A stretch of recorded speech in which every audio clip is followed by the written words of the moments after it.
Mr. President, I just have a few more questions.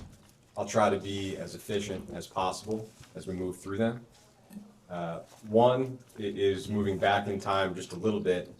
In 1996, Maria Farmer, who was a confirmed Epstein victim, submitted information to the FBI that Jeffrey Epstein was sexually abusing minors. During your presidency, were you ever made aware of the information that Maria Farmer provided to the FBI in 1996? No, and no. Thank you. I'm going to move back ahead to the year 2003. There's just one international trip that I don't think we've specifically discussed yet. And that was in November of 2003, a trip to, I think, Russia and China on Mr. Epstein's plane. That's the last one I took. Great. So I'm going to give you, I think for us, the last piece of paper for the day, which is the flight log for that trip. And we'll mark that as Minority Exhibit L. And I'll give you a moment to receive that. Wow, Thank you very much. I'd forgotten I went to Russia and China. You went through Russia. Huh? You went through Russia. You're coming from Norway. Yeah, And for your council, that's a total of 5 trips distributed between the 4th, 5th, 6th, and 9th here on this log. yeah, this was another one of our age trips, because Ira was on it. Yeah, so if you could just describe what you recall about the circumstances of this trip.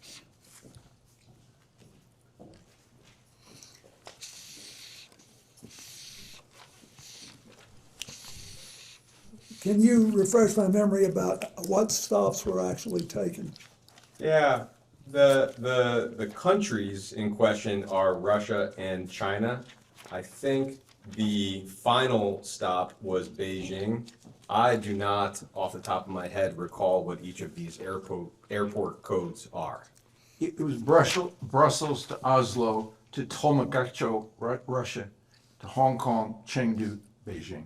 Well, thank you. I appreciate that. Okay, let's do it again.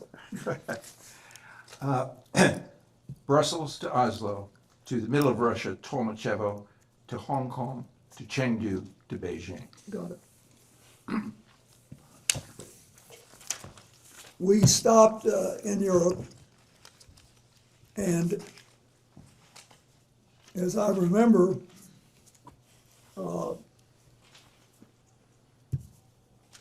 that we did something with it. Brussels is the parliamentary capital of Europe, and I think we did something with the EU, and then Oslo was important because the Norwegians had funded a project that we did for them, for the Clinton Foundation, for Russia. And they asked us to try to develop a plan for Leningrad. And we did. What kind of plan, Mr. An President? AIDS plan, because Leningrad had a very high AIDS rate because it was near the ocean and people were coming in and out. And I think that's what happened then.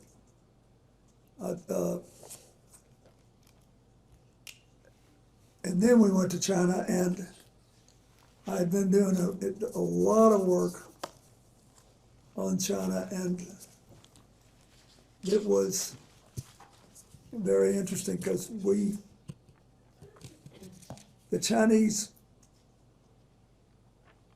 were eager to get into this and yet scared. It was very interesting. We could have been, if you were in Russia and China, you could have been in rural America on AIDS at the time. They were very reluctant to discuss this, and all hung up about it. And the Chinese with whom I had good relations were at the time were, the national government asked me, they said they like you out in the country here. But I had been there in 1998 and had a big trip. And he said, we want you to go out there and be photographed on state television playing with children and talking to their families about AIDS.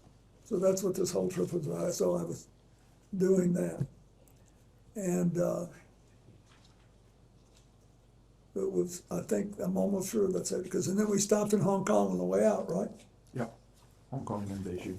Yeah. Thank you very much. I appreciate that context. Is it correct that while on that trip, you did not witness or become aware of sexual abuse of any kind? No, we were all busy as crazy, and I never saw anything like that. Thank you. We have a few events for which we don't have exact dates. I'll ask about them one at a time. CNN has reported that in July of 2003, Ms. Maxwell co-hosted a fundraiser for your presidential library, and Mr. Epstein may have attended. We don't know whether or not you attended that event. Do you have any recollection of attending that event? I don't. I wouldn't be surprised. I don't remember anything about it. Thank you. An investigative journalist named Vicky Ward has claimed that Ms. Maxwell accompanied you on a trip to India sometime in 2003, including to the Taj Mahal, and that you traveled for that trip on a private jet owned by billionaire Ron Burkle. Do you have any recollection of the trip I just described? No. But I want to be forthright here.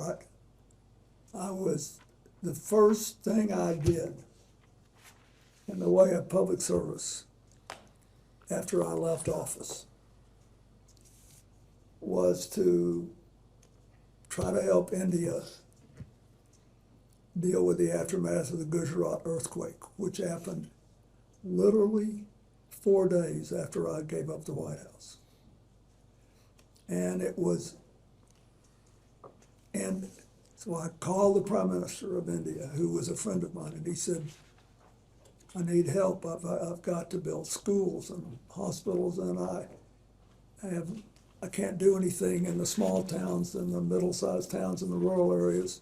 I only have the money to do something in the big cities. So I'm not saying I did or didn't do this. I have no memory.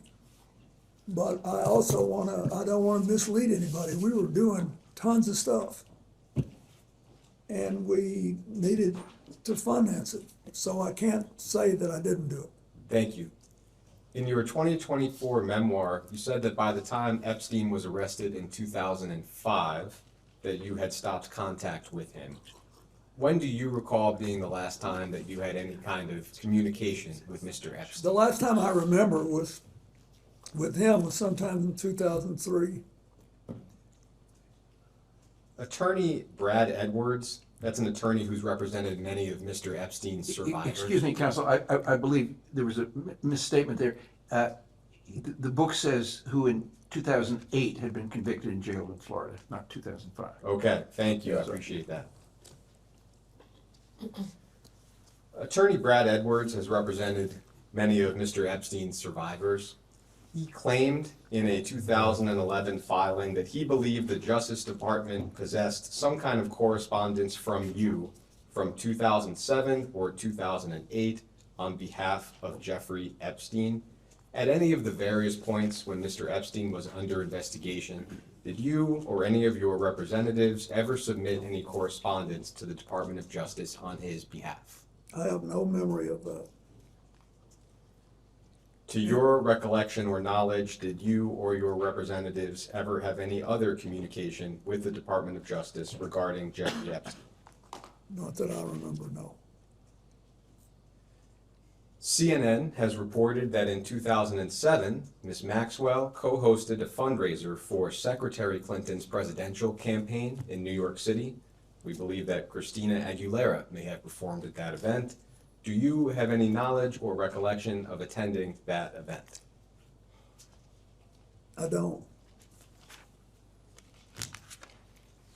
There was an email released as part of the DOJ files recently that suggested you may have attended a party at Ghislaine Maxwell's home in October of 2009, and that publicist Peggy Siegel, as well as Jeff Bezos, may have attended. My only question to you is whether you have any recollection of attending a party that I just described. Is this her home in New York City? It would be at Ms. Maxwell's home in New York City. I have no memory of that at all. Thank you. It's been widely reported that in July of 2010, Ms. Maxwell attended your daughter Chelsea's wedding in Rhinebeck, New York, and that she accompanied billionaire Ted Waite, who was, at least at the time, a family friend of yours, and you've described a little bit today. You, of course, were at that wedding as well. Do you have any specific recollection of interacting with Ms. Maxwell at that wedding? No, I was an emotional wreck. I was just trying not to fall off the little, what do you call the pallets, The dais? no, the wooden that we walked on the grass with. I knew she was there, and she and Ted were there. And what was your understanding of her relationship with Mr. Waite at the time? Well, I thought they were together, and I think Chelsea and Mark did too, and there.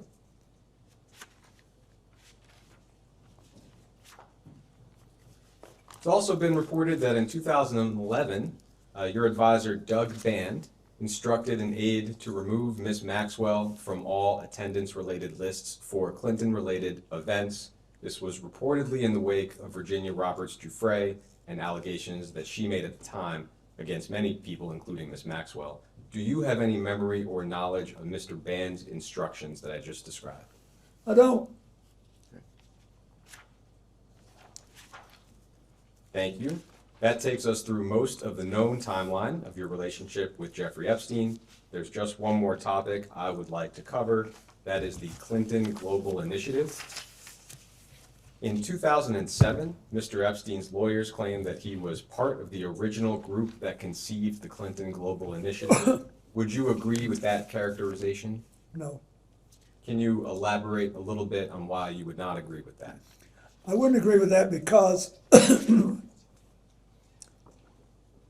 the first time I ever discussed what became the Clinton Global Initiative was with Doug Band and the rest of our small group on the way back from Davos. And Doug said we should have a meeting like this in New York at the opening of the UN. And we can make a lot of money because you don't have to go to Davos. You can meet all these people over here. And I said, I want to do it for an entirely different reason. It's fine if we make money, but the most important thing is that we give serious people the chance to go to meetings and actually make commitments to make positive change. I'm tired of going to meetings where everybody just bloviates and doesn't ever do a damn thing. So if we can figure out how to do that, I'm interested.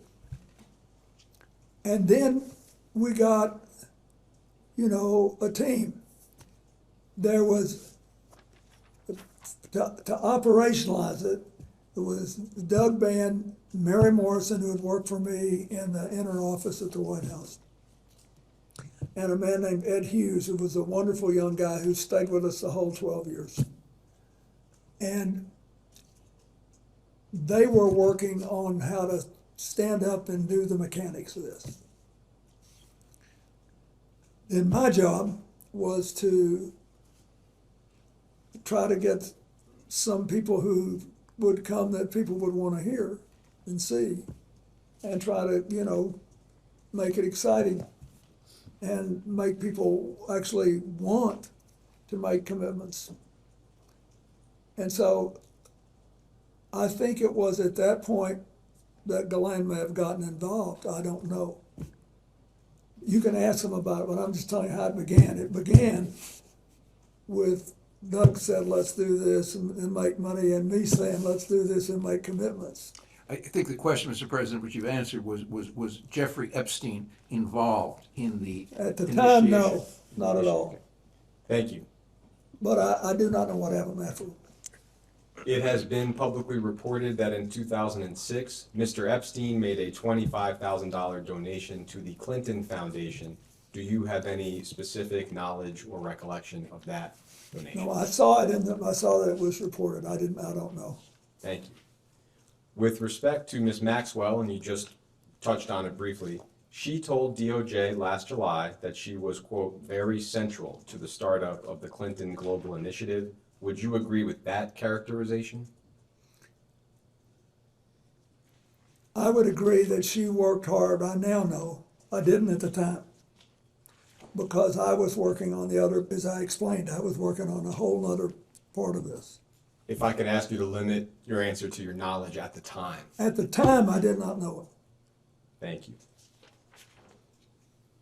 The New York Times recently reported that in 2004, Ms. Maxwell arranged a $1 million payment to an events company called Publicis Group, and that the payment may have had some connection with the first Clinton Global Initiative conference in 2005.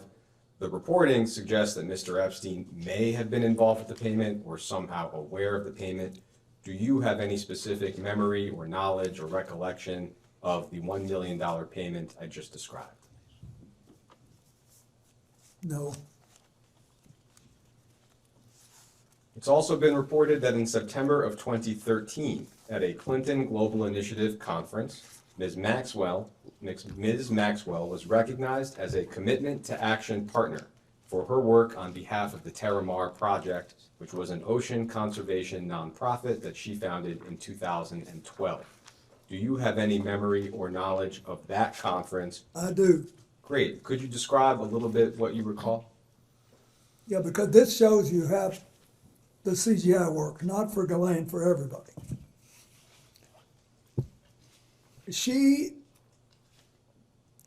First, she was still with Ted Waite, and he was still heavily involved in ocean work. So that was sort of an incentive, but she had organized this group whose objective was to, in effect, take two massive islands made of metal and junk out of the Atlantic. I mean, they were floating around. One of them had gotten to the Caribbean. They were floating around and all this metal. So that was what she was trying to do.